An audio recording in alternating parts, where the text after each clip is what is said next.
Jornal da Alterosa, edição regional. Oferecimento Minas Brasil, cuidando de pessoas, espaços e histórias. Hospital 9 de Julho, há mais de 40 anos como referência em oncologia. Olá, boa noite para você. Hoje é sexta-feira, feriado do dia 1º de maio de 2026. Está no ar o Jornal da Alterosa, edição regional, para toda a Zona da Mata e Campo das Vertentes. Desde já, muito obrigada, viu, pela sua companhia, seu carinho, onde quer que você esteja. E te convido a nos seguir no Instagram, @TV Alterosa, Zona da Mata e, claro, acompanhar aí tudo que acontece em nossa região. Quer ficar bem informado? Então, fique comigo. O setor de supermercados anunciou apoio à implementação da escala 5x2, mas depende que a mudança venha combinada da possibilidade de contratar funcionários por hora trabalhada.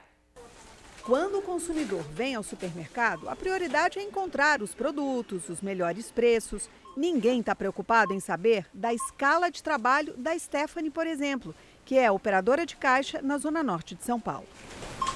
Quantos dias na semana você trabalha? 3 dias. No dia de folga, o que você faz? Um monte de coisa. Tem que arrumar a casa, às vezes tem outras coisas para fazer na rua, tenho que cuidar da minha filha.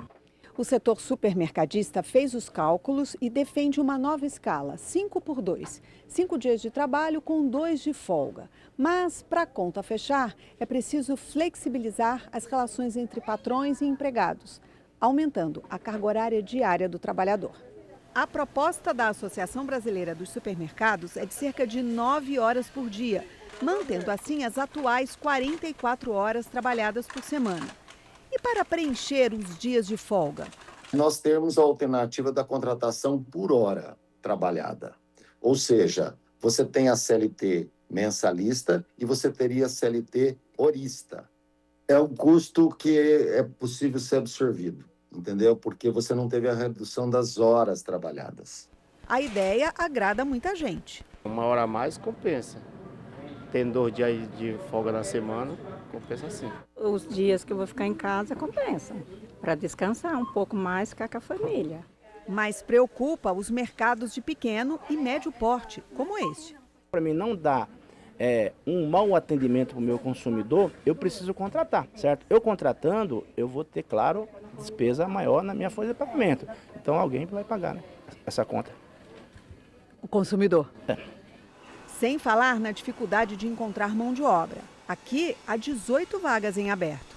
2 propostas de emenda constitucional estão em análise na Câmara dos Deputados. Uma quer a jornada de 4x3 e outra prevê 36 horas de trabalho por semana. O governo ainda apresentou um projeto de lei que reduz de 44 para 40 o máximo de horas trabalhadas na semana, em uma escala de 5:2.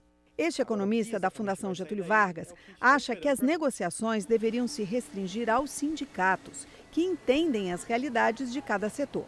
Mas, para ele, a economia brasileira tem capacidade de absorver a mudança de escala, da mesma forma como lidou quando a jornada de trabalho caiu de 48 para 44 horas semanais.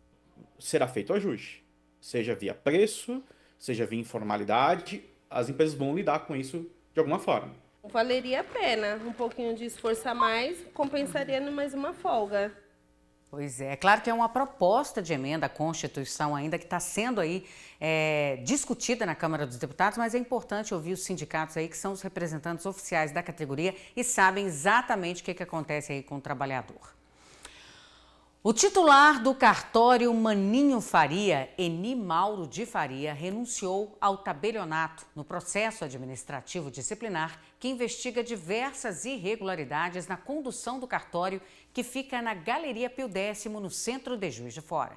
Eni e os 3 filhos são acusados por desvio de dinheiro com valores indevidos e abusivos para elaborar documentos como testamentos e inventário, além da apropriação de impostos estaduais. Em novembro, Eni foi afastado do cartório em que era titular. Os filhos Aldo, Márcio e Mauro Tabeliões, substitutos, também foram destituídos.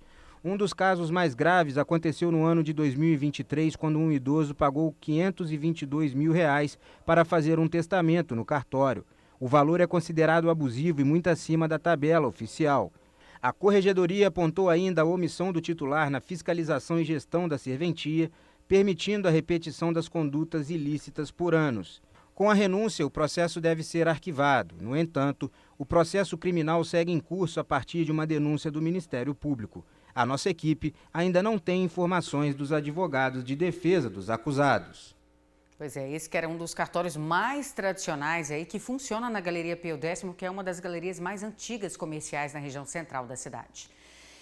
Na tarde dessa quinta-feira, uma ação conjunta da Polícia Militar resultou na prisão de um homem de 35 anos, foragido da Justiça há mais de 5 anos. Natural de Ervália, ele foi localizado no bairro São Joaquim, em Muriaé, onde estava escondido. A prisão aconteceu em Muriaé durante a Operação Lúmenes, com a atuação conjunta do 47º Batalhão e da 10ª Companhia da PM de Ervália. Segundo a polícia, o suspeito tinha mandado de prisão em aberto por homicídio qualificado e tráfico de drogas. As informações sobre o paradeiro começaram há cerca de 20 dias após levantamento do serviço de inteligência que indicaram o esconderijo do foragido. Durante o monitoramento, os militares flagraram um homem entrando em um imóvel. Ao perceber a presença policial, ele tentou fugir, mas rapidamente foi contido e preso. Foi feito o monitoramento do local pela equipe de inteligência. Foi confirmado que o indivíduo estava dentro da residência o local teria sido apontado previamente, e deslocamos com as equipes, a participação inclusive do Tenente Maxwell de Ervália, uma operação conjunta entre o 47º Batalhão e a 10ª CIA INT, especificamente o pelotão de Ervália. Localizamos ele, conforme o monitoramento feito durante todo o dia, e foi dado voz de prisão a ele, cumprido o mandado de prisão. De acordo com informações da PM, o homem é considerado um dos principais criminosos da região. Durante a ação, uma mulher desrespeitou as ordens dos PMs e foi gerado um registro de ocorrência por desacato à autoridade. Além disso, 2 celulares foram apreendidos e serão analisados. Agora, o homem está no sistema prisional à disposição da Justiça. E se a gente for olhar a distância entre os dois municípios, né, ele que é natural de Ervália, foi preso em Muriaé, são cidades relativamente até próximas, mas por crime hediondo esse homem estava foragido há 5 anos, que é homicídio e envolvimento com tráfico de drogas. E agora está de volta aí à disposição da Justiça. Agora, olha essa ocorrência policial, gente. Um homem desistiu de agredir um colega de trabalho com uma pá ao perceber a presença de uma viatura da Polícia Militar. Isso aconteceu também no centro de Muriaé. Veja pelas imagens que 2 homens saem de um estabelecimento correndo. Um deles chega a levantar uma pá e iniciar o movimento de agressão. Ao notar a viatura da Polícia Militar, ele desiste e recua. Em seguida, os 2 conversam com um policial. Segundo a Polícia Militar, os envolvidos tiveram uma discussão em uma obra. Não foi divulgado o motivo do desentendimento. Ainda segundo a Polícia Militar, a ocorrência foi registrada como tentativa de lesão corporal. Após ser orientada, segundo a Polícia Militar, a vítima optou por não representar criminalmente contra o suspeito. Ninguém foi preso. Pois é, ainda bem que a Polícia Militar estava passando ali no momento da ocorrência e impediu que essa agressão fosse consumada aí por parte desse homem. E a importância, né, gente, do patrulhamento ativo aí dos policiais militares nas comunidades, nas vias públicas. O número de roubos e furtos de carros antigos aumentou. A facilidade na revenda de peças na internet é considerada um atrativo para os criminosos. O carro ainda estava sendo pago. Daniel usava o veículo para o trabalho. Ele estacionou de noite e de manhã veio o susto. Na hora que eu subi, olhei para a cara dele e falei, cadê o carro? O carro modelo 2015 foi furtado na zona leste de São Paulo. Sem seguro, o prejuízo foi ainda maior. Aí entra o desespero, né? Porque é um carro de serviço, é um carro de trabalho, estou pagando ainda o carro e aí acabou atrasando tudo. Casos como o do Daniel têm se tornado cada vez mais comuns. O roubo e o furto de veículos seguem em alta, mas agora com um novo alvo: os carros mais antigos. Em 2025, quase metade dos veículos levados por criminosos tinham mais de 10 anos de fabricação. Em 2017, esse número era de 35%. A procura dos bandidos por carros mais antigos é porque essas peças estão sendo necessárias no mercado nesse momento. Os dados chamam a atenção e acendem um alerta para quem acha boa ideia comprar uma peça mais barata na internet, onde nem sempre é possível rastrear a origem desses produtos. 90% são furto. Então está provado que o bandido quer o carro ele vai furtar o carro para consumir as peças do carro. Enquanto esse ciclo continua, Daniel fica com o prejuízo e a angústia de ver o patrimônio desaparecer sem deixar pistas. E o carro sumiu. A única coisa que ficou do carro foi a chave e o boleto. Pois é, a pior sensação, né, gente, para um trabalhador ali pagando os boletos do veículo ainda e não tem esse veículo na garagem. E a gente subestima, por serem carros mais antigos, a gente acha que não vai ter perigo de roubar, mas é justamente aí que mora esse perigo. E lembrando, receptação é crime, viu? Cuidado quando você vai comprar peças na internet, de saber exatamente a procedência aí dessas peças. A gente vai dar uma paradinha agora, eu vou para um rápido intervalo comercial e volto em instantes, não sai daí.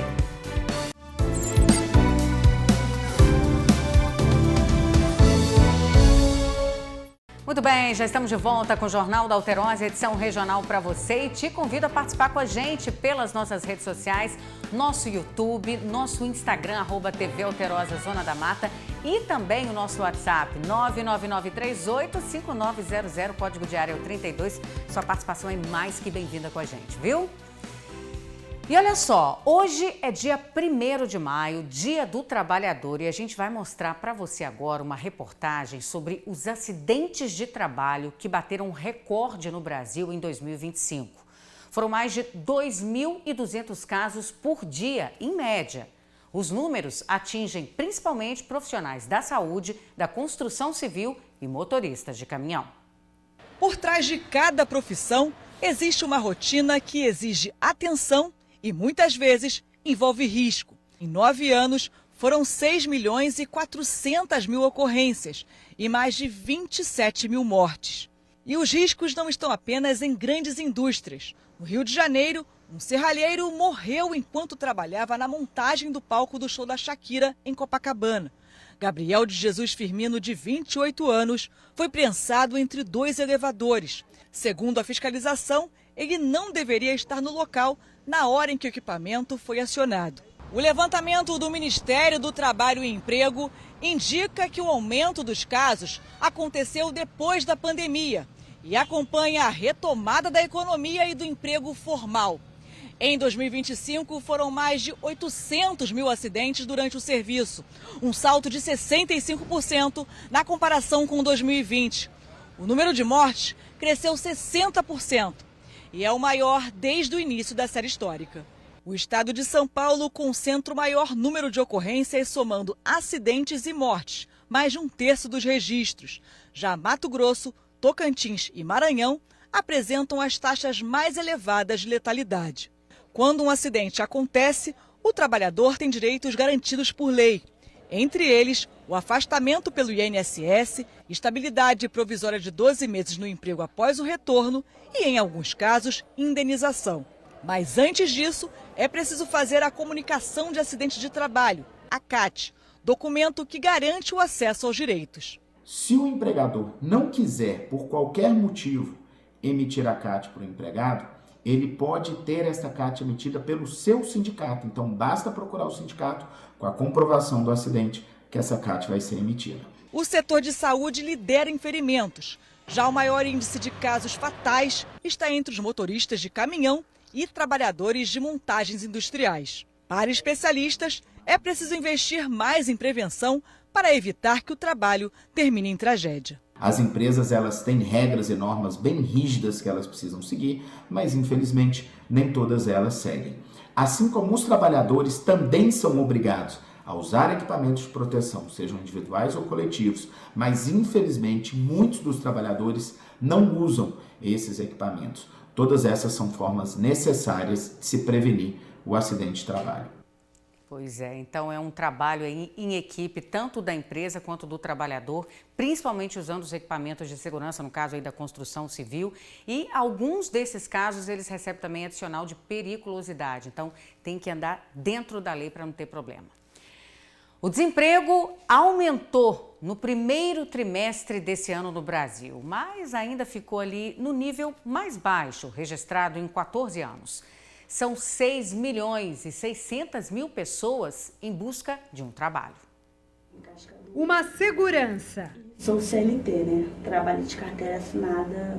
Ainda assim, uma preocupação persiste. Muitas das vezes fica muito difícil pagar as contas. Aluguel, comida, higiene pessoais. Tem muitas pessoas também que estão passando pela mesma coisa. O esforço que Mariana faz para tentar sair do vermelho se repete em muitas famílias. Além de superar o desafio de entrar no mercado de trabalho, é preciso vencer também o endividamento. Não dá para pagar todas as contas, porque a gente tem filho, tem as despesas pessoais. A gente tira de uma coisa, de outra, consegue pagar. Consequência da oferta maior de crédito, verificada desde a pandemia, explica o economista da Fundação Getúlio Vargas, Ibre. A pessoa passa a ter acesso a crédito que não tinha e muitas vezes ela não sabe como utilizar esse crédito. Então ela utiliza o crédito, se endivida demais e agora passa a ter dificuldade para o pagamento, que é potencializado com o aumento da taxa de juros. Buscar um trabalho e tentar aumentar a renda ficou mais difícil no começo desse ano. É que o desemprego entre janeiro e março aumentou em relação ao trimestre anterior. E os mais atingidos foram justamente os trabalhadores de menor renda e os que vivem na informalidade. 6.600.000 pessoas estão à procura de alguma ocupação. Mesmo assim, o desemprego fechou o primeiro trimestre no nível mais baixo desde que o IBGE iniciou essa série de pesquisas, em 2012. A taxa ficou em 6,1%, o que representa um aumento de 1 ponto percentual em relação ao trimestre anterior. Mas ainda é bem inferior à marca registrada no mesmo período de 2025. Por outro lado, a população subutilizada cresceu no trimestre, passando dos 16 milhões de trabalhadores. São pessoas que poderiam estar ganhando mais se tivessem oportunidade de crescer no emprego. Só não pode perder a esperança. Apesar do mercado de trabalho ter mostrado algum enfraquecimento nesse último dado, ele continua bastante aquecido para os padrões históricos. Pois é importante a gente ter acesso a esses números justamente para saber quais são as políticas públicas voltadas para o ambiente aí no mercado de trabalho, podem ser feitas para minimizar esses impactos e as pessoas terem oportunidade de trabalhar, porque é isso que o brasileiro quer, é trabalho e dinheiro no bolso. Durante a Operação Comércio Legal, mais de 5.000 produtos foram apreendidos ao longo da semana. A ação, coordenada pela Secretaria de Desenvolvimento Urbano, tem como objetivo organizar o espaço público e coibir vendas ilegais. Entre os itens recolhidos estão roupas, perfumes, óculos, ferramentas, alimentos e diversos acessórios comercializados sem autorização, que são esses que vocês estão vendo aí, ó. Segundo as informações da Prefeitura, a medida também busca proteger o consumidor e garantir concorrência justa com comerciantes regularizados. Quem teve mercadoria apreendida, presta atenção, porque pode solicitar a devolução em até 15 dias, mediante pagamento de multa e, claro, a apresentação aí de nota fiscal. Caso contrário, os produtos eles podem ser doados, exceto aqueles de origem duvidosa que não podem ser reaproveitados. A Companhia de Saneamento Municipal informa que foi adiado o início das obras de remodelação da rede de esgoto da Rua Brás Bernardino, no centro de Juiz de Fora. Os trabalhos eles começariam hoje, Dia do Trabalhador, e foram reagendados aí para o domingo, dia 3, devido ao feriado da categoria da construção civil, previsto inclusive em convenção coletiva. Segundo a Cesama, que é a companhia responsável, a obra é considerada essencial para melhorar o sistema de esgotamento sanitário da via e será realizada com medidas para reduzir impactos no trânsito e na rotina, tanto de moradores quanto dos comerciantes, por ser uma via ali totalmente comercial. As passagens aéreas devem ficar mais caras nos próximos dias por causa do aumento no combustível em decorrência da guerra no Oriente Médio. Com isso, mais brasileiros devem trocar o avião pelo ônibus. Feriado prolongado com terminais lotados, tanto nas rodoviárias quanto nos aeroportos. O aumento dos preços das passagens não impediu essa turma de fazer as malas. Um levantamento recente da ANAC indica que em março as passagens aéreas subiram em média 17,8%. A culpa é do querosene do avião, que subiu 45% e corresponde a praticamente a metade dos custos de um voo. No transporte rodoviário, também houve aumento de custos, com o diesel subindo cerca de 25%. Ainda assim, a concorrência entre as empresas é maior do que na aviação, o que segura os preços e, por enquanto, não tem afastado os passageiros das viagens. Nos 3 principais terminais rodoviários de São Paulo estão aqueles que sempre viajam de ônibus e aqueles que até pensaram, mas logo desistiram de ir de avião. A expectativa é de 480 mil embarques e desembarques neste feriado prolongado. Porque, como dizem os próprios viajantes, o que está nas alturas não é a aeronave, é o preço. Pensou em ir de avião? Pensei. Porém? Ficou muito cara a passagem. Aí a gente escolheu vir de ônibus mesmo. Uma plataforma digital especializada na venda de passagens rodoviárias analisou o impacto do aumento das passagens aéreas nas decisões de compra e concluiu que 25% dos passageiros migraram do avião para o ônibus. A gente identifica isso exatamente também traçando aquele comportamento, né? O comportamento de um usuário que às vezes entraria na plataforma, consultaria o preço e não compraria, possivelmente, e que agora a gente consegue ver um aumento da conversão que a gente fala, né? Ou seja, a quantidade de pessoas que entra e compra de fato. Para esta economista, não é uma tendência duradoura. Ela acredita na disposição do passageiro, acostumado com o avião, de pagar pelo aumento. Existe essa migração? Existe uma probabilidade que essa migração exista? Sim, existe, mas a gente entende que ela não é massiva. A gente não pode acreditar que a maior parte dos consumidores do transporte aéreo vão migrar para o transporte rodoviário, porque em muitos casos isso não vai ser viável e muito menos economicamente sustentável. Como se não bastassem as oscilações dos preços por causa da guerra, as viagens ainda têm imprevistos. Martina foi parar no aeroporto errado. Sim, nós íamos de avião para Porto Alegre. O que aconteceu? A gente perdeu o voo. Por que perdeu o voo? A gente perdeu o voo porque eu botei o endereço errado. Tentar comprar agora outra de última hora? Não, ia sair muito mais caro. Pois é, gente. Olha só, a gente pensa, uma guerra que acontece do outro lado do mundo não vai afetar aqui a viagem dos brasileiros no dia a dia, mas já está chegando até a gente. Vamos dar uma paradinha agora, eu vou para o intervalo, volto já com uma matéria muito bacana.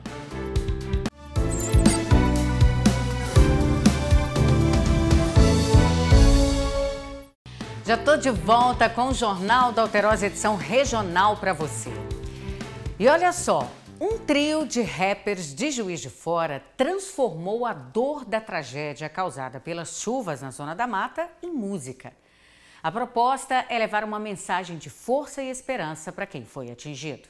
Os dias 23 e 25 de fevereiro de 2026 estão marcados na memória dos moradores da Zona da Mata. Misericórdia. Meu Deus. Ao todo, 74 pessoas morreram na região, 66 em Juiz de Fora e 8 em Ubá. Mais de 8.000 pessoas precisaram deixar as casas. Vou mostrar para vocês aqui a situação da minha varanda. Foi o que sobrou dela. Ali tinha uma parede, que era a minha sala. E como vocês podem ver, uma rachadura imensa que ficou aqui. Desse lado de cá, que era a casa do meu vizinho. Sensibilizados pela tragédia, um trio de rappers decidiu usar a música como forma de acolhimento. A ideia dessa música, ela surgiu semanas após aquela fatídica noite, né, dos dias 23, 24 e 25 de fevereiro, que após aquela chuva pessoas perderam entes queridos, perderam bens materiais, entendeu? Pessoas que trabalharam anos e anos para poder obter, né, um bem material, construir sua casa e infelizmente perderam.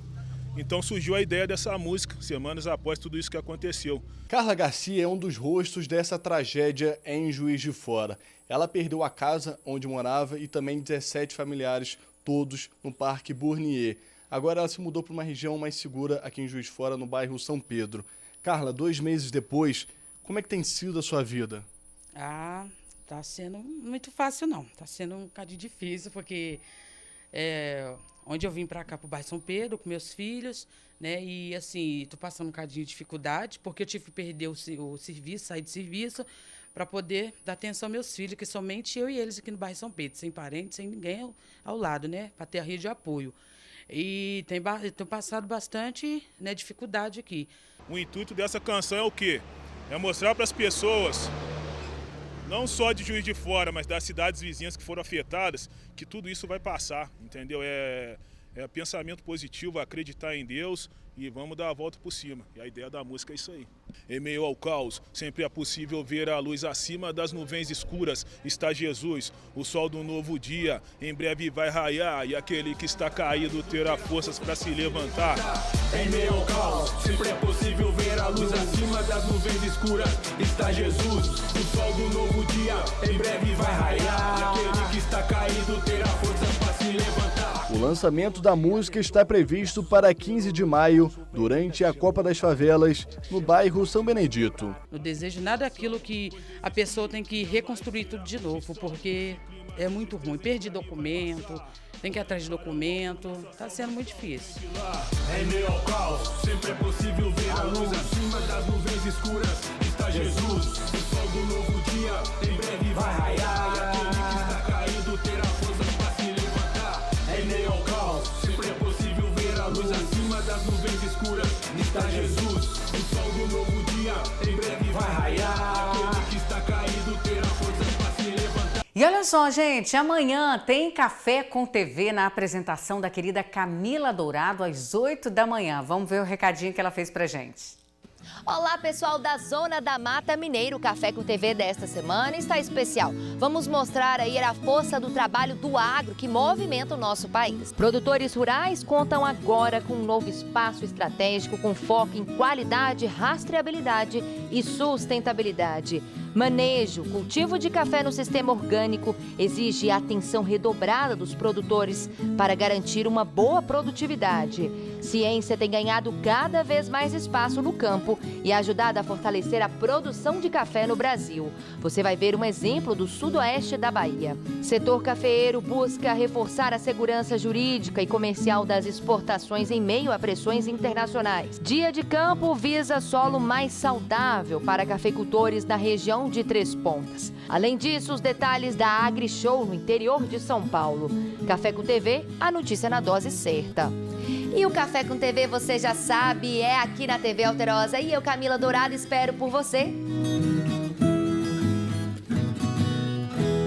Isso aí, amanhã, 8 da manhã, Café com TV. E o café combina com o quê, gente? Um queijinho, não é? Pois é, e olha só essa notícia. Um queijo Minas padrão, produzido em Juiz de Fora, conquistou medalha de ouro em uma competição internacional realizada em São Paulo. Mais de 2.000 queijos participaram da disputa, avaliados por cerca de 300 jurados de vários países.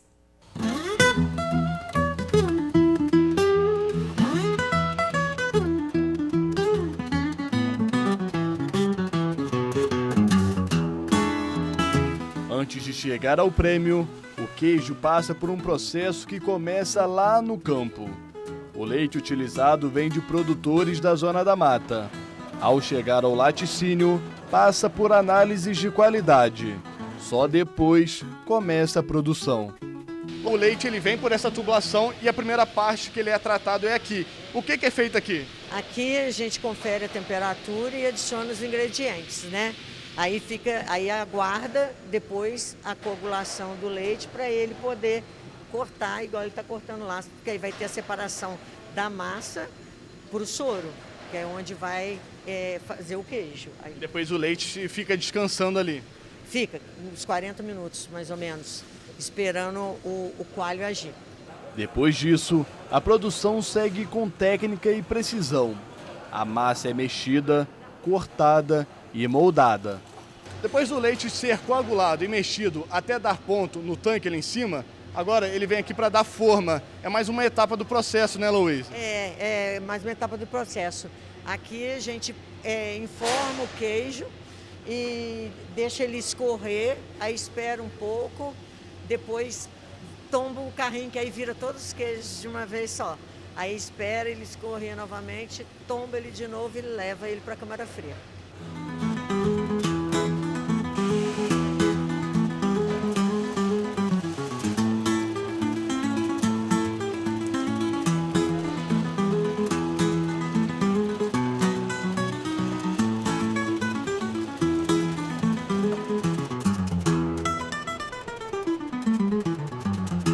Um dos processos para a produção do queijo é a maturação. Olha só como que os queijos já estão bem bonitos. E eles estão aqui na câmara de ar fria. Louise, esse processo da maturação é para o quê? É onde o queijo vai desenvolver os aromas, o sabor, a acidez, né? E dar a sua característica real, né? Onde o fermento, que são as bactérias, vão desenvolver durante esses dias para completar o sabor. Por que você deixa ele durante 30 dias aqui? Ah, porque apura mais o sabor, né? Ele fica mais aromático. O pessoal de casa entender, qual que é a temperatura que a gente está aqui agora? Aqui a gente está a 10 graus.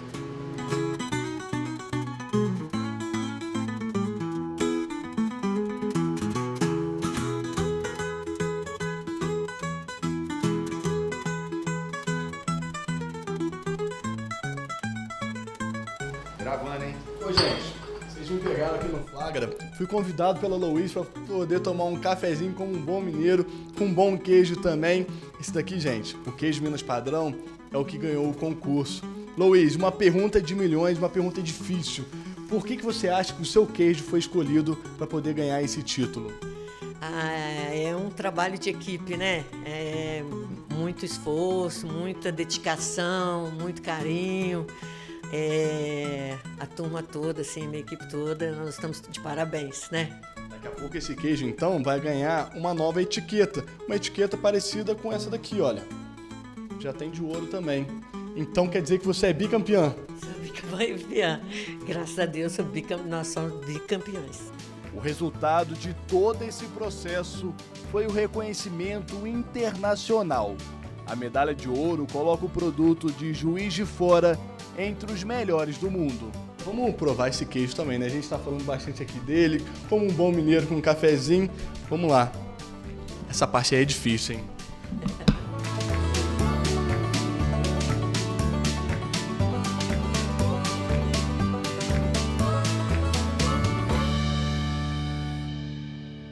Que delícia. Bom, gente, eu tô indo embora. Um bom restinho de feriado para você, bom fim de semana e até segunda. Tchau, tchau. Jornal da Alterosa, edição regional. Oferecimento Minas Brasil, cuidando de pessoas, espaços e histórias. Hospital 9 de Julho, há mais de 40 anos como referência em oncologia.